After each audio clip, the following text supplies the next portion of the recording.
बहुसांस्कृतिक और बहुभाषिक राष्ट्र में अनुवाद की महत्ता स्वयं सिद्ध है। जीवन व्यवहार का कोई भी क्षेत्र हो, साहित्य से लेकर के वाणिज्य व्यापार तक, निश्चित रूप से उसमें अनुवाद की भूमिका सामने आती है। अनुवाद के क्षेत्रों पर जब हम एक संकाय या एक विधा के रूप में विचार करते हैं तो अनेकों क्षेत्र उभर करके सामने आते हैं। कोशिश की जाती है कि अनुवाद के इन सभी क्षेत्रों को समझने के लिए उसका एक तरह से दो भागों में विभाजन कर लिया जाए। आमतौर पर हम कहते हैं कि एक साहित्यिक अनुवाद और एक गैर साहित्यिक अनुवाद। साहित्यिक अनुवाद को लेकर के अक्सर चर्चा होती है, जिसमें कि रचनात्मक साहित्य या सृजनात्मक साहित्य को रखा जाता है, जबकि दूसरी प्रकार का साहित्य जो मुझे नहीं लगता कि गैर सृजनात्मक होता है, लेकिन उसमें साहित्य की वो विधाएं प्रमुख रूप से नहीं होती जो कि साहित्यिक अनुवाद में होती हैं। इसलिए उसे हम गैर साहित्यिक अनुवाद कह देते हैं या साहित्येतर अनुवाद के नाम से भी जानते हैं। या फिर आज की जब हम इसको एक विधा के रूप में परिभाषा देने की कोशिश करते हैं तो हम उसे कहते हैं यह एक तकनीकी साहित्य है, एक तरह का ये टेक्निकल लिटरेचर है, जिसमें हम एक ख़ास तरह की शब्दावली का प्रयोग करते हैं और उन शब्दावलियों के पीछे कुछ ख़ास तरह की संकल्पनाएं होती हैं। अनुवाद अध्ययन के विद्यार्थियों के लिए जब वे स्नातकोत्तर पाठ्यक्रम का अध्ययन करेंगे तो ऐसा समझा जाता है कि उन्हें इन अलग अलग जो अनुवाद की विधाएं हैं उनका सही सही ज्ञान होना चाहिए और संकाय सदस्यों का ये फ़र्ज़ बनता है कि वो इन संकल्पनाओं को स्पष्ट रूप से उनके सामने रखें, ताकि जब वे अनुवाद को व्यवहार में अपनाएं तो उसके लिए किस तरह की प्रविधि अपनाई जाए, उसकी रणनीति क्या हो, उसके लिए किस तरह की तैयारी की जाए, इसके लिए अपने आप को ठीक से तैयार कर पाएँ। आज हमने तकनीकी अनुवाद की प्रकृति क्या है, तकनीकी अनुवाद के लिए किस तरह की तैयारी अपेक्षित है, तकनीकी अनुवाद के प्रयोग क्षेत्र क्या हैं और तकनीकी अनुवाद में या तकनीकी साहित्य के अनुवाद में अगर हम पारंगत हो जाते हैं तो किस तरह के रोज़गार के अवसर, किस तरह के भविष्य की हम कल्पना कर सकते हैं। इस सारे एक परिदृश्य पर चर्चा के लिए अपने स्टूडियोज़ में एक बातचीत का आयोजन किया है। इस बातचीत में मेरे साथ हैं प्रोफेसर अवधेश कुमार सिंह, जो अनुवाद अध्ययन एवं प्रशिक्षण विद्यापीठ में प्रोफेसर हैं, अंग्रेज़ी के प्राध्यापक हैं और उसके साथ साथ सबसे बड़ी बात ये है कि आप अनुवाद को बड़ी गहराई बारीकी से समझते हैं, बहुत सारी भाषाओं को आप जानते हैं और तुलनात्मक साहित्य तो आपका अपना अध्ययन का क्षेत्र रहा ही है। आपका स्वागत है। Thank you. मेरे साथ डॉक्टर ज्योति चावला हैं, जो अनुवाद अध्ययन एवं प्रशिक्षण विद्यापीठ में संकाय सदस्य हैं, जानी मानी लेखिका है, ख़ास तौर पर कविता और कहानी के क्षेत्र में। आपका भी स्वागत है। धन्यवाद। प्रोफेसर सिंह, मैं थोड़ी सी जिस तरह की पृष्ठभूमि की बात हमने अभी की, उसी परिप्रेक्ष्य में और आगे जाना चाहता हूँ कि जब हम एक अनुवाद की दृष्टि से साहित्य का थोड़ा सा विभाजन करते हैं, उसको डिमार्केट करते हैं, तो क्या क्या चीज़ें आती हैं जिसको कि हम कह सकते हैं कि ये गैर साहित्यिक अनुवाद का क्षेत्र है या ये साहित्येतर क्षेत्र है, या कभी कभी हम कह दें कि non literary area of translation है। उसकी खूबियाँ क्या हैं, उसकी किस तरह की प्रकृति होती है कि हम उसे इस श्रेणी में रख पाते हैं। मैं इसलिए ये जानना चाहता हूँ कि जब अनुवाद के जो छात्र हैं, हमारे विद्यार्थी हैं, कभी कभी वो अपने आप को पूरी तरह से मानसिक रूप से अपने को स्ट्रेटेटाइज नहीं कर पाते हैं कि हमारा काम है, इसके लिए हमें किस तरह से मानसिक तैयारी भी करनी होगी। आपने परिचय में एक बहुत अच्छा संकेत दिया। अब मैं उसे दोबारा कहना चाहूँगा कि जहाँ जहाँ जब जब शब्द का प्रयोग होता है वह हर काम सृजनात्मक होता है। उस स्तर पर हम तकनीकी, गैर तकनीकी, साहित्यिक, गैर साहित्यिक विभाजन थोड़े बेमानी हो जाते हैं जी। जहाँ तक अनुवाद अध्ययन में तकनीकी साहित्य के अनुवाद का सवाल खड़ा होता है, तो ये बदलाव सोचे गए 1970-80 के दशक के बाद, विशेषकर जी, जब अनुवाद अध्ययन में केवल साहित्यिक नहीं बल्कि और सभी जहाँ जहाँ शब्द का या ज्ञान की किसी भी विधा का प्रयोग होता है वहाँ वहाँ उन सभी विषयों को इसमें शामिल किया गया। इसके पीछे मुख्य जो कारण था वो कारण था कि 1965 के बाद जब उत्तर संरचनावाद आया तो उत्तर संरचनावाद ने पाठ की और साहित्य की परिभाषा बदल दी। तो पाठ जो है any system of science became a text, उसमें होटल का मेन्यू हो या शेक्सपियर का हेमलेट हो, दोनों टेक्स्ट हैं, they are systems of science. दूसरी चीज़, जो साहित्य को हम केवल एक कविता या कुछ मानते थे, तो साहित्य के लिए लिटरेचर की जगह डिस्कोर्स शब्द प्रयोग में आने लगा, वांग्मय जिसे हम हिंदी में या विमर्श कहते हैं। तो विमर्श में तो लिखित और मौखिक ये सभी शामिल हो जाते हैं जी। तो एक तरफ इतना ज़्यादा क्षेत्र का व्याप बढ़ा और नए नए जो ज्ञान की विधाएं विकसित हुई, तो इसलिए अनुवाद का क्षेत्र खूब एक बढ़ा। अब सवाल खड़ा होता है कि इसमें हम तकनीकी अनुवाद को कैसे और गैर तकनीकी को कैसे अलग बिठाएं। जी। एक फ़र्क जो बहुत मोटा हम कर सकते हैं वो ये है कि दोनों में भाषा का प्रयोग अलग ढंग से होता है। संस्कृत में तो जैसा आप संस्कृत के विद्वान हैं, तो भाषा की या शब्द शक्ति 4 तरह की होती है, जिसे अभिधा, व्यंजना, लक्षणा, तात्पर्य कहते हैं। अंग्रेजी में मुख्यतः 2 ही मानते हैं, एक तो रेफरेंशियल यूज़ ऑफ लैंग्वेज, दूसरा है इमोटिव यूज़ ऑफ लैंग्वेज। इसके लिए नाम अलग अलग कर दिए फिर बाद में, एब्स्ट्रैक्ट, पैराडॉक्सिकल, डेनोटेटिव, कॉनोटेटिव, मैं उनमें नहीं जाना चाहता अभी। लेकिन रेफरेंशियल यूज़ भाषा का ऐसा प्रयोग होता है जहाँ पर प्रयोग करने वाले का मुख्य उद्देश्य एक अर्थ को ही कहना होता है, और इमोटिव यूज़ ऑफ लैंग्वेज ऐसा होता है जिसमें कोई भावों की या मनोस्थिति पैदा करने की प्रयास किया जाता है, जिसमें एक से ज़्यादा अर्थ व्यक्त करना कवि की या जो लेखक है उसकी योग्यता, उसकी मुख्य प्रयास उसी तरफ होता है जी। तो जो टेक्निकल टेक्स्ट हैं या जो टेक्निकल क्षेत्र है या टेक्निकल अनुवाद, उन क्षेत्रों में ज़्यादा उपयुक्त होता है इस शब्द का, उन क्षेत्रों में ज़्यादा प्रयोग होता है जिन क्षेत्रों में भाषा का ऐसा प्रयोग किया जाए जिसका एक अर्थ ही निकले। जैसे लीगल टेक्स्ट आपकी हैं, एडवर्टीजमेंट की हैं, आपके जो मेडिकल टेक्स्ट हैं, केमिस्ट्री, साइंस, सोशल साइंस, ये एक अर्थ ही व्यक्त करने का प्रयास करेंगे भाषा प्रयोग के द्वारा। कविता में अगर एक ही अर्थ निकलता है तो कविता नहीं है, कविता में एक से ज़्यादा अर्थ निकलना ज़रूरी है। अब यहाँ पर थोड़ी एक बहुत सूक्ष्म समस्या है कि साहित्य को में भी हर चीज़ में इमोटिव यूज होता है, वो भी नहीं है।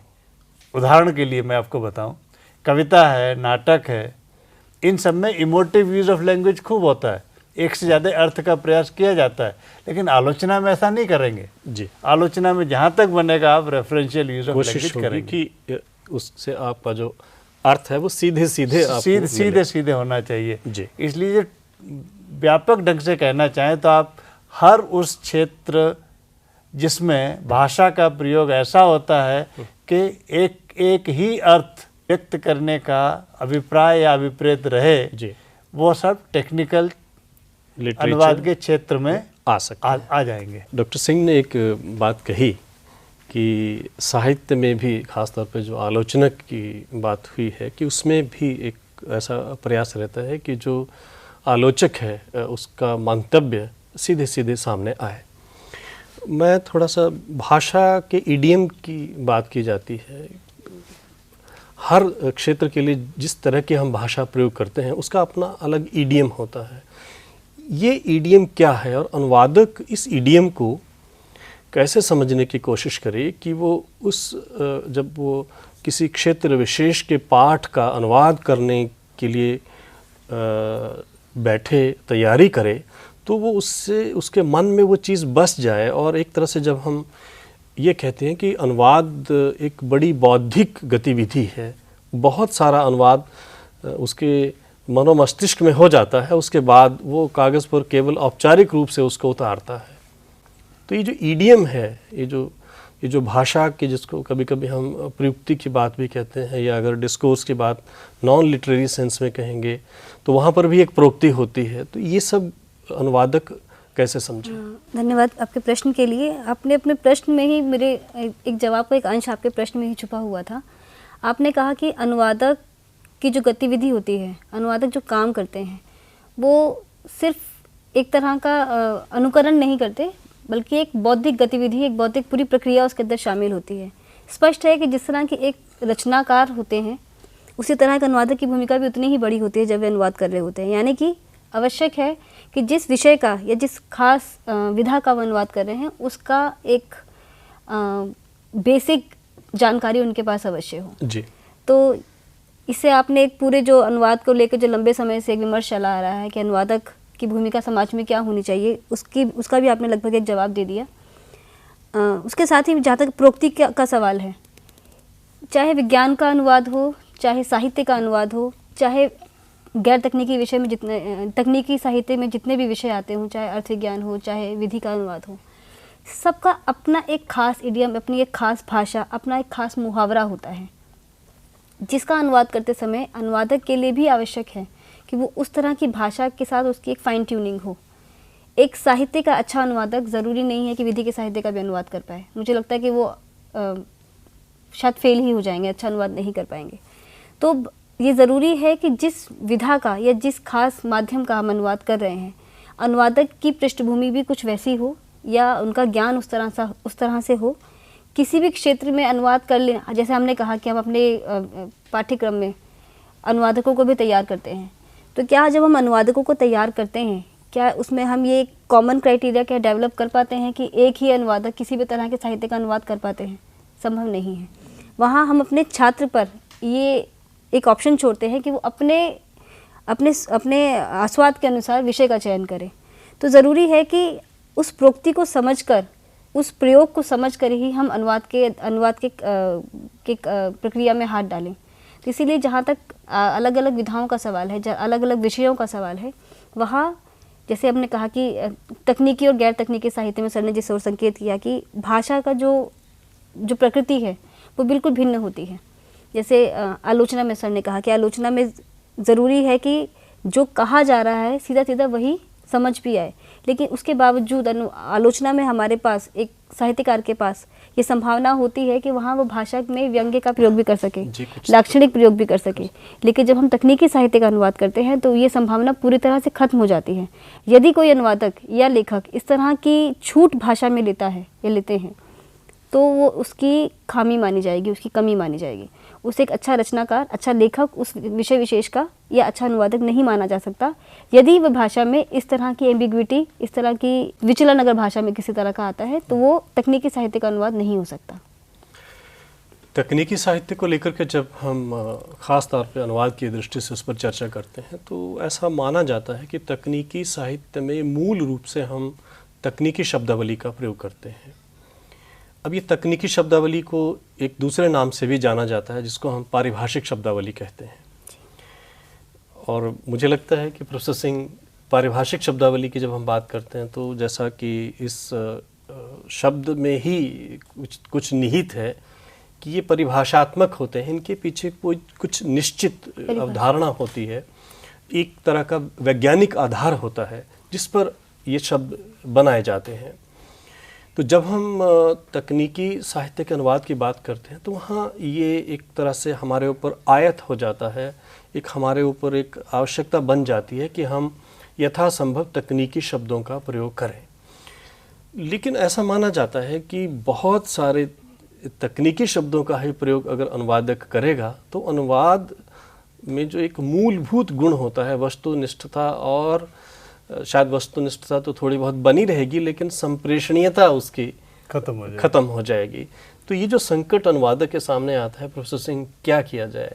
क्या रणनीति अनुवादक को अपनानी चाहिए कि उसका अनुवादक संप्रेषणीय हो, साथ ही साथ वो अपने तकनीकी साहित्य का अनुवादक होने के नाते जो उसका धर्म है उसका भी वो निर्वहन कर पाए? जिस संकट की आपने बात कही उससे हम अनुवाद में तो सभी लोग परिचित हैं ही, और जो अनुवाद की जिनके पास कोई डिग्री न हो लेकिन उसके बावजूद भी अनुवाद जिन्होंने किया है वे सभी परिचित हैं, क्योंकि अनुवाद दो घोड़ों की एक साथ सवारी करने जैसा होता है।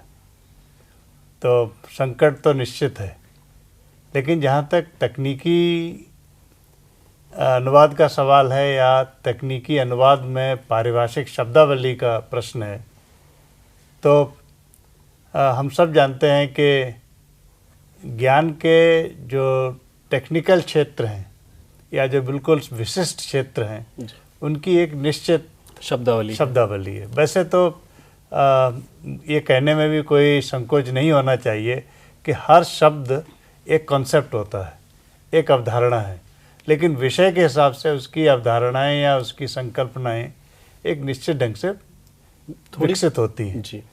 हमारे यहाँ जैसे CSTT है या जो अलग अलग सरकारी विभाग हैं उन्होंने अपनी पारिभाषिक शब्दावलियाँ भी बना रखी हैं। यहाँ तक कि कुछ के बारे में तो कोर्ट के जजमेंट्स भी आए हुए हैं कि इसकी शब्दावली का इसमें प्रयोग किया जाए या इसका न किया जाए। जी। इनके प्रयोग से आसानी ये होती है कि एक स्टैंडर्डाइजेशन खड़ा हो जाता है, एक मानदंडीकरण खड़ा हो जाता है, फिर बहुत उसमें आप आगे पीछे नहीं जा सकते। तकलीफ़ ये होती है कि बहुत ज़्यादा टेक्निकल पारिभाषिक शब्दावली का प्रयोग करेंगे तो कृत्रिमता आ जाती है, artificiality and monotony they engulf the translation. अब सवाल ये है कि उसको अनुवाद को रीडेबल बनाया जाए या फिर the translation should be faithful to the domain of knowledge. इसके लिए जो निर्णय है वो अनुवादक को लेना होता है। मैं आपको एक उदाहरण दूंगा। जब संस्कृत काव्यशास्त्र या जो धर्म के अनुवादों की सवाल का प्रश्न खड़ा हुआ, तब उनमें से शब्द जैसे धर्म या फिर ध्वनि, इन शब्दों का अनुवाद कैसे किया जाए।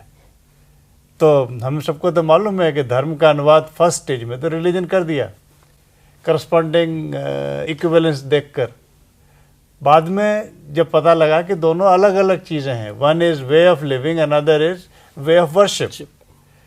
अब तो उसके बाद सेकंड स्टेज में जो स्ट्रेटजी अनुवादकों ने बदली वो ये बदली कि जो सेमियोटिक इक्विवेलेंस है, जो सेमियोटिक अर्थ जो है वो कैसे निकले, क्योंकि वो अर्थ नहीं निकल रहा था।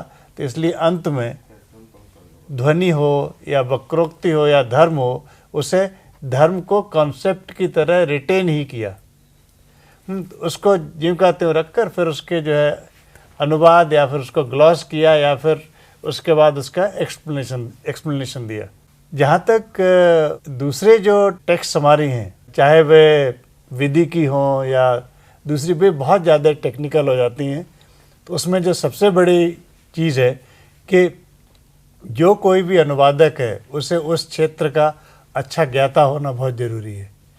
उस ज्ञाता होने के साथ साथ उसे एक कम्युनिटी खड़ी करनी पड़ेगी अनुवादकों की, कि जहाँ पर भी शंका हो, जहाँ पर भी संशय हो, वहाँ पर वो कुछ लोगों से सलाह मशवरा ले सके। तो जो संकट की जो आपने बात कही, उसमें संकट में सबसे बड़ी चीज़ ये है कि योग्यता होनी चाहिए अनुवाद के। मैं संस्कृत के शब्द में टर्म की तरह योग्यता का प्रयोग कर रहा हूँ।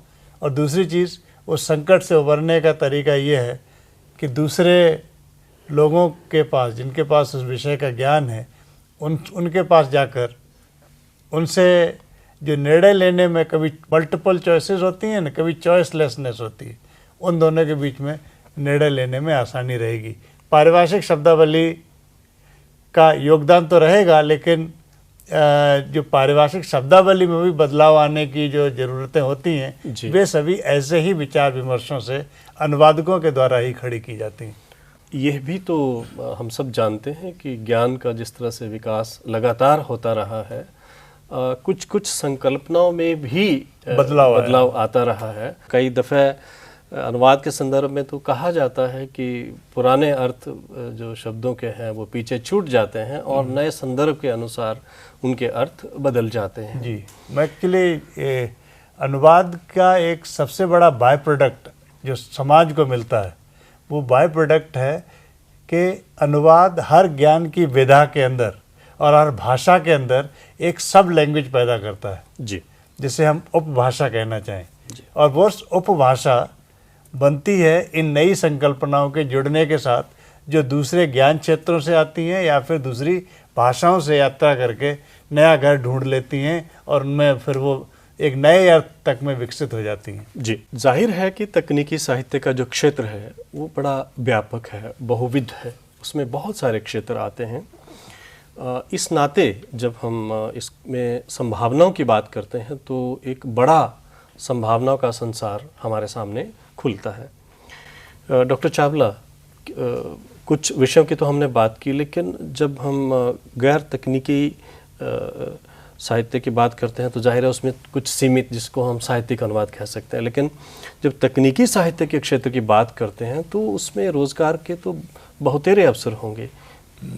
हमारे अनुवादक किन किन पर अपनी जो आँख है वो बिठा सकते हैं और उनके लिए वो कोशिश विशेष रूप से कर सकते हैं? अगर हम आज के परिदृश्य की बात करें तो मुझे लगता है कि विज्ञापन और मीडिया एक ऐसा क्षेत्र है जहां अपार संभावनाएं हैं। और अगर हम विज्ञापन एक ऐसी चीज़ है जिसको हम तकनीकी और गैर तकनीकी दोनों तरह के साहित्य से जोड़कर देख सकते हैं। जब हम उसे तकनीकी साहित्य कहते हैं तो जितने भी सरकारी विज्ञापन आते हैं वो लगभग उस तकनीकी साहित्य में जुड़ जाते हैं। लेकिन जब हम गैर साहित्य या कहें कि जो नए नए प्रोडक्ट मार्केट में आते हैं उनके विज्ञापन को लेकर जब बात की जाती है तो वो लगभग मुझे लगता है उसका एक हिस्सा गैर तकनीकी साहित्य में आता है। और ये एक ऐसा क्षेत्र है जहाँ क्रिएटिविटी भी है, मतलब अगर विद्यार्थी कुछ नया करना चाहें तो उसमें करने की संभावनाएं भी बहुत सारी हैं।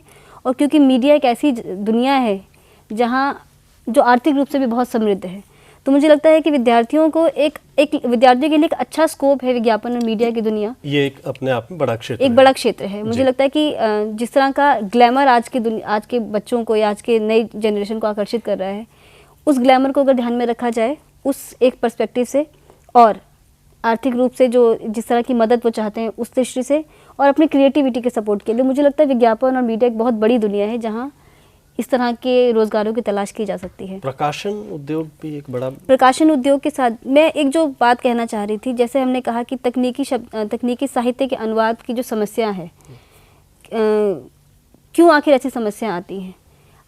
जितना भी तकनीकी साहित्य, चाहे विधिक साहित्य हो, चाहे प्रशासनिक साहित्य हो, कार्यालयी साहित्य हो और विज्ञान हो, समाजशास्त्र, एक खास तरह की मानसिकता है। एक खास तरह की मानसिकता के साथ पूरा एक कहा जाए कि अनुवाद का एक मशीनीकरण हो गया है जी। जब हम उस अनुवाद को करते हैं तो एक पारिभाषिक शब्दावली जो एक तरह की एक पूंजी कह सकते हैं तकनीकी साहित्य के अनुवाद के लिए, वही उसके लिए एक तरह का अभिशाप भी साबित हो जाती है जब अनुवादक एकदम मशीनी तरीके से उसको अनुवाद कर डालते हैं। इसीलिए ज़रूरी है कि जब कोई अनुवादक किसी रचना का अनुवाद करे तो उसके पीछे उसका उद्देश्य सिर्फ पैसा कमाना या नौकरी करना ना हो, अभी तो उसका अपना एक रुचि, अपना एक इंटरेस्ट भी हो जी। ताकि वो उस कार्य को करते हुए उतना ही आनंद ले सके जितना एक मौलिक लेखक ने लिया होगा। इसलिए ज़रूरी है कि वो सब चीज़ें उसमें जुड़ी हों ताकि एक तरह का जो आकर्षण वो चाहती है वो भी बना रहे, ताकि उस कार्य में उसकी रुचि रहे और वो कुछ उसमें अपना योगदान भी, अपना नया योगदान वो अगर हम दिल से या दिमाग को खोल कर कोई काम करेंगे तो बहुत सामान्य सी बात है कि कुछ नया निकल कर आएगा जी।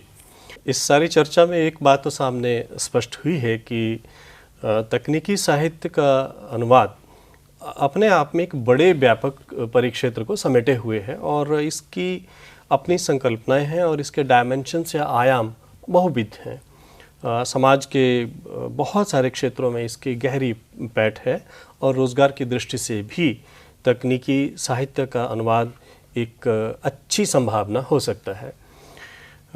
हमारे MA अध्ययन के जो अनुवाद के छात्र हैं, मुझे लगता है कि हम उनसे फिर किसी कार्यक्रम में रूबरू होंगे और कुछ ऐसे प्रश्नों को भी लेकर के हम तब उनसे बातचीत करेंगे जो तकनीकी साहित्य के अनुवाद का व्यवहार करते समय उनके सामने आती हैं। बहरहाल आज के इस कार्यक्रम में प्रोफेसर अवधेश कुमार सिंह आपका और डॉक्टर ज्योति चावला आपका मैं धन्यवाद ज्ञापित करता हूं। आप आए और आपने अनुभव से, अपने रचनाक्रम से जो आपके विशेष अनुभव थे उनको आपने साझा किया।